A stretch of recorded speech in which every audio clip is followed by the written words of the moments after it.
ایک دن بادشاہ نمرود نے حضرت ابراہیم علیہ السلام کو آگ میں جھونک کر جلانے کا حکم دے دیا کیونکہ اب لوگوں کو اللہ کی وحدانیت کی طرف بلاتے تھے۔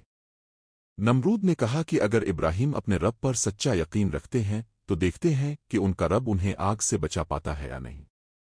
ایک بہت بڑی آگ تیار کی گئی، اتنی زبردست کہ پرندے بھی اس کے اوپر سے اڑنے سے گھبراتے تھے۔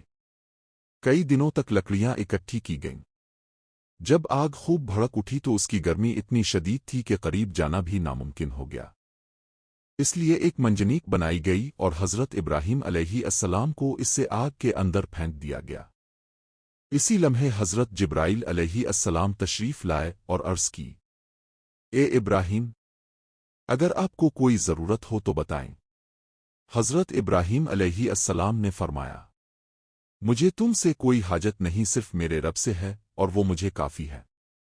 اللہ تعالیٰ نے فوراً آگ کو حکم دیا، اے آگ، ابراہیم پر ٹھنڈی اور امن والی بن جا۔ بس پھر آگ ٹھنڈی ہو گئی اور حضرت ابراہیم علیہ السلام اس میں ایسے آرام سے بیٹھے رہے جیسے کسی سرسبز باغ میں بیٹھے ہوں۔ ان کے کپڑے تک نہ جلے۔ یہ واقعہ ایمان، صبر اور اللہ پر توکل کی زبردست مثال ہے۔ جب بندہ پوری یقین سے اللہ پر بھروسہ کرتا ہے تو دنیا کی کوئی طاقت اسے نقصان نہیں پہنچا سکتی۔